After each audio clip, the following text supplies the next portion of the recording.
to the media.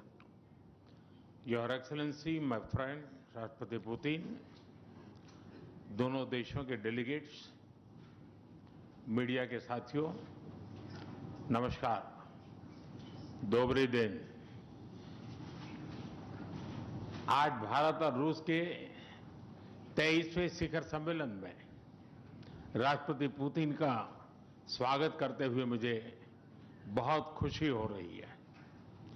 उनकी यात्रा ऐसे समय हो रही है जब हमारे द्विपक्षीय संबंध कई ऐतिहासिक माइलस्टोन के दौर से गुजर रहे हैं। ठीक 25 वर्ष पहले राष्ट्रपति पुतिन ने हमारी स्ट्रेटेजिक पार्टनरशिप की नींव रखी थी। 15 वर्ष पहले 2010 में हमारी साझेदारी को special and privilege strategic partnership का दर्जा मिला। पिछले 2.5 दशक से उन्होंने अपने नेतृत्व और दूरदृष्टि से इन संबंधों को निरंतर सींचा है। हर परिस्थिति में उनके नेतृत्व ने आपसी संबंधों को नई ऊंचाई दी है। भारत के प्रति इस गहरी मित्रता और अटूट प्रतिबद्धता के लिए मैं राष्ट्रपति पुतिन का, मेरे मित्र का हृदय से आभार व्यक्त करता हूं। फ्रेंड्स, पिछले 8 दशकों में विश्व में अनेक उतार चढ़ाव आए हैं। मानवता को अनेक चुनौतियों और संकटों से गुजरना पड़ा है और इन सब के बीच भी भारत रूस मित्रता एक ध्रुव तारे की तरह बनी रही है। परस्पर सम्मान और गहरे विश्वास पर टिके ये संबंध समय की हर कसौटी पर हमेशा खरे उतरे हैं। आज हमने इस नींव को और मजबूत करने के लिए सहयोग के सभी पहलुओं पर चर्चा की। आर्थिक सहयोग को नई ऊंचाइयों पर ले जाना हमारी साझी प्राथमिकता है। इसे साकार करने के लिए आज हमने 2030 तक के लिए एक इकोनॉमिक कोऑपरेशन प्रोग्राम पर सहमति बनाई है। इससे हमारा व्यापार और निवेश डाइवर्सिफाइड, बैलेंस और सस्टेनेबल बनेगा और सहयोग के क्षेत्रों में नए आयाम भी जुड़ेंगे। आज राष्ट्रपति पुतिन और मुझे इंडिया रशिया बिजनेस फोरम में शामिल होने का अवसर मिलेगा। मुझे पूरा विश्वास है कि ये मंच हमारे बिजनेस संबंधों को नई ताकत देगा। इससे एक्सपोर्ट, को प्रोडक्शन और को इनोवेशन के नए दरवाजे भी खुलेंगे। दोनों पक्ष यूरेशियन इकोनॉमिक यूनियन के साथ एफटीए के शीघ्र समापन के लिए प्रयास कर रहे हैं। कृषि और फर्टिलाइजर के क्षेत्र में हमारा करीबी सहयोग फूड सिक्योरिटी और किसान कल्याण के लिए महत्वपूर्ण है। मुझे खुशी है कि इसे आगे बढ़ाते हुए अब दोनों पक्ष साथ मिलकर यूरिया उत्पादन के प्रयास कर रहे हैं। फ्रेंड्स, दोनों देशों के बीच कनेक्टिविटी बढ़ाना हमारी मुख्य प्राथमिकता है। हम आईएनएसटीसी, नॉर्दर्न सी रूट, चेन्नई व्लादिवोस्टोक कॉरिडोर पर नई ऊर्जा के साथ आगे बढ़ेंगे। मुझे खुशी है कि अब हम भारत के सी फेरर्स की पोलर वाटर्स में ट्रेनिंग के लिए सहयोग करेंगे। यह आर्कटिक में हमारे सहयोग को नई ताकत तो देगा ही, साथ ही इससे भारत के युवाओं के लिए रोजगार के नए अवसर बनेंगे। उसी प्रकार से शिप बिल्डिंग में हमारा गहरा सहयोग मेक इन इंडिया को सशक्त बनाने का सामर्थ्य रखता है। यह हमारे विन विन सहयोग का एक और उत्तम उदाहरण है, जिससे जॉब्स, स्किल्स और रीजनल कनेक्टिविटी सभी को बल मिलेगा। ऊर्जा सुरक्षा भारत रूस साझेदारी का मजबूत और महत्वपूर्ण स्तंभ रहा है। सिविल न्यूक्लियर एनर्जी के क्षेत्र में हमारा दशकों पुराना सहयोग क्लीन एनर्जी की हमारी साझा प्राथमिकताओं को सार्थक बनाने में महत्वपूर्ण रहा है। हम इस विन विन सहयोग को जारी रखेंगे। क्रिटिकल मिनरल्स में हमारा सहयोग पूरे विश्व में सिक्योर और डाइवर्सिफाइड सप्लाई चेन सुनिश्चित करने के लिए महत्वपूर्ण है। इससे क्लीन एनर्जी, हाईटेक मैन्युफैक्चरिंग और न्यू एज इंडस्ट्रीज में हमारी साझेदारी को ठोस समर्थन मिलेगा। फ्रेंड्स, भारत और रूस के संबंधों में हमारे सांस्कृतिक सहयोग और पीपल टू पीपल टाइज का विशेष महत्व रहा है। दशकों से दोनों देशों के लोगों में एक दूसरे के प्रति स्नेह, सम्मान और आत्मीयता का भाव रहा है।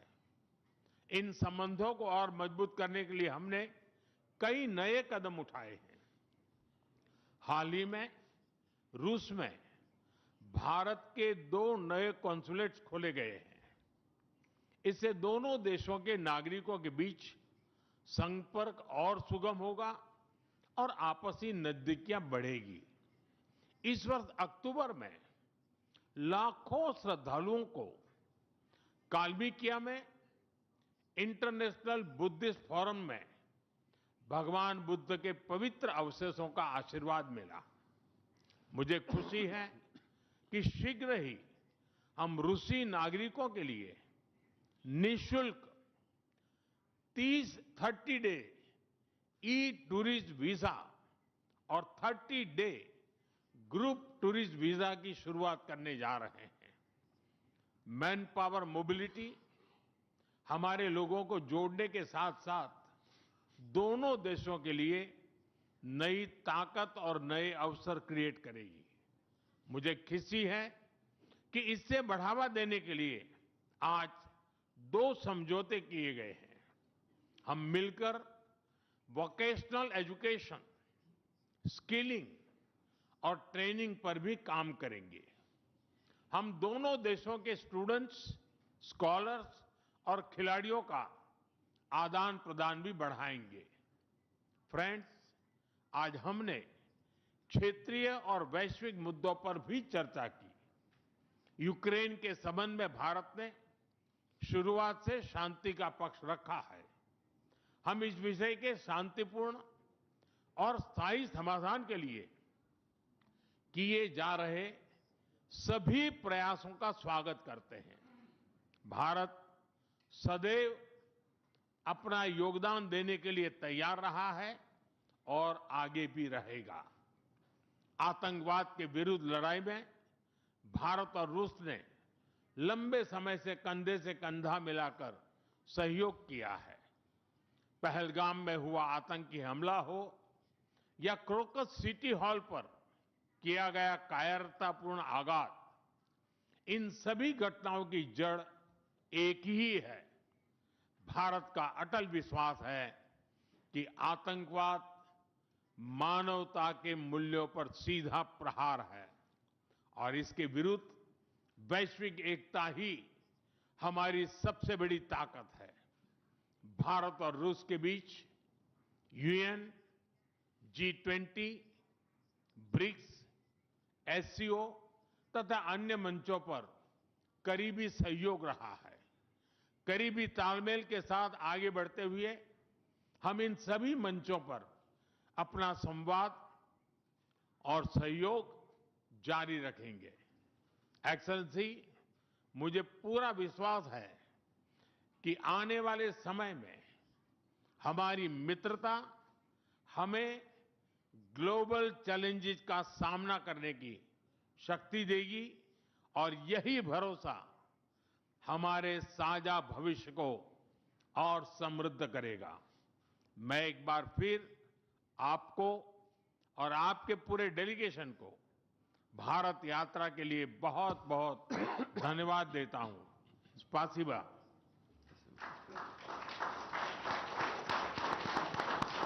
Thank you, sir. May I now request His Excellency Mr. Vladimir Putin, President of the Russian Federation, to give his remarks to the media. Уважаемый господин Distinguished Prime Minister, dear friend, ladies and gentlemen, first of all, I would like to sincerely thank the President of the Republic of India, Draupadi Murmu, you personally, distinguished Prime Minister, and all our Indian colleagues for the warm and hospitable welcome accorded to the Russian delegation. The negotiations that we've just had with the Indian colleagues, and as well as our talk yesterday with distinguished Mr. Modi in the form of tete-a-tete at his residence, the dinner was great. I would like to thank you for this sign of attention. These talks were very useful. They were held in a constructive and a friendly atmosphere in the spirit of the special and privileged partnership between Russia and India. I would like to point out that we and Prime Minister Modi have established a close working dialogue. In September this year we met during the SEO summit in Tianjin. We are regularly having telephone calls. We are personally overseeing some aspects of the development of Russian-Indian cooperation, all the strategic avenues, and also we are monitoring the course of the implementation of key bilateral projects. And today, with the participation of our delegations, we have meticulously and substantively reviewed the whole range of relevant questions of the Russian-Indian multifaceted interaction. We exchanged our opinions on the relevant global and regional subjects. In the joint statement that we've adopted with Mr. Modi, we've delineated the priority objectives on the further reinforcements of our ties in the politics and security, economy, trade, in humanitarian and cultural spheres. As you saw for yourself, we have signed an impressive package of intergovernmental, interagency and corporate agreements. Many of those agreements are intended to broaden the economic cooperation between Russia and India.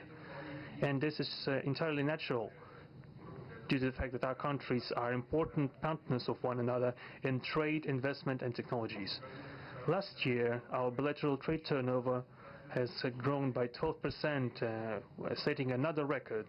According to different data, this number may look different, but it is generally around $64 billion US.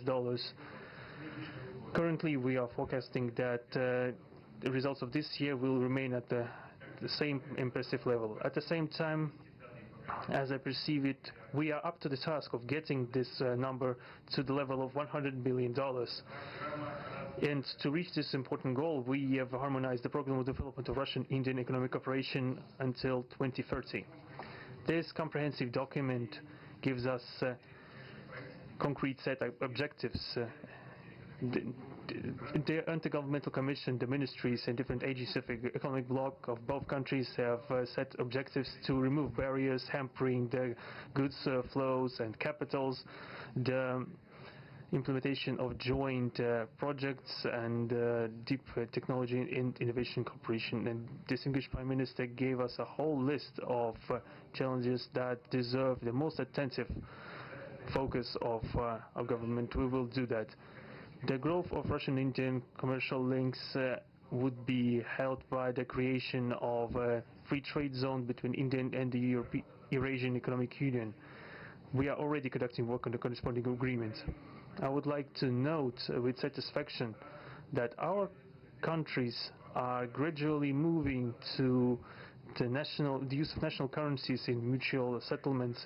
The share of these national currencies is already 96% in commercial deals. We have established resilient channels of credit, financial and interbanking cooperation. Russian economic operators have broadened the sphere of use of Indian rupees, which we receive from the fulfillment of export contracts. Russian rubles are being used to provide loans for large joint projects. We are also seeing successful partnership in energy. Russia is a reliable supplier of oil, gas, coal, and everything that is required for the development of India's energy. We are ready to continue uninterrupted shipments of fuel for the fast-growing Indian economy. Of course, the bilateral interaction in energy does not limit to that. We are also conducting a flagship project to build the largest Indian nuclear power plant, Kudankulam. 2 out of 6 reactor units have been already connected to the energy network, and 4 are still under construction. Getting this nuclear power plant to full power output will give an impressive contribution to the energy requirements of India. It will help supply Indian enterprises and houses with cheap and clean energy. We presume that we could talk about the construction of small modular reactors and floating nuclear power plants, and also non-energy application of nuclear technologies, for example in medicine or agriculture. We are working with our Indian partners to build new, effective international transport logistic routes, including the projects to create an international north-south transport corridor from Russia and Belarus to the Indian Ocean coast. There are large opportunities for bilateral trade due to the broadening of the Trans-Arctic transport corridor infrastructure, including its main artery, the Northern Sea Route. There are many other sectors of the economy where Russia and India have garnered positive experience. We are conducting joint initiatives in industry, machine manufacturing, digital technologies, space exploration, and other science-intensive avenues. For example, in accordance with the commercial agreement signed during the visit, there will be a large Russian-Indian pharmaceutical factory built in the Kaluga region in Russia. We will be starting the production of high-quality anti-tumor medicinal drugs using the advanced Indian technology. In their turn, the Russian enterprises will be establishing the production of industrial products in the framework of the Make in India program, which is a hallmark project of distinguished Prime Minister Modi. The prospects of the reinforcement of the interaction of Russian-Indian entrepreneurs and business circles are discussed in detail during the ongoing Business Forum in New Delhi. We are going to take part in the plenary session of this event today together with Mr. Modi. The humanitarian cooperation between Russia and India is also of a multifaceted character. Our peoples throughout centuries have been sincerely interested in the traditions, history, and spiritual values of each other. Scientific and educational contacts, exchanges from among the youth and public are also actively developing. The regular alternating festivals of Russian Indian cinema are always popular. From year to year we see the increase in tourist flows. Today, the Russian TV channel RT starting its broadcast in India. The new channel will undoubtedly help the Indian audience to better know Russia and Russians, and also to receive an objective information regarding what is going on in our country today. While discussing the key global and regional problems, we have confirmed the consonance between the positions of our countries. Russia and India are conducting independent and self-sufficient foreign policy together with the like-minded countries in BRICS and SCO, and from among other countries of the global majority. We are promoting the processes of forming of a more just and democratic multipolar world order. We are defending the main principles of the international law enshrined in the Charter of the UN. Among them, the right of any country for its own way of development and the preservation of their cultural civilizational identity, respect for sovereignty, careful balance of interests of all participants of the world community. As state founders of the BRICS, Russia and India have done a lot of things, and continue to do more to increase the authority of the organization. As you know, next year India will assume the chairship, and the BRICS will provide all necessary assistance to our Indian friends in the work on the relevant BRICS agenda. I would like to point out Russia and India are traditionally closely cooperating in the military technical sphere. Our country, for the last half a century, has been helping to arm and modernize the Indian army, including the air defense forces, aviation, and the navy. In general, we are undoubtedly satisfied with the results of the negotiation we just had. We're also, ahead of us, we have the meeting with the President of India, Madam Murmu, but even now I can express my confidence that the current visit and the agreements reached will help the further deepening of the Russian-Indian strategic partnership for the benefit of our countries and the peoples of India and Russia. Thank you for your attention.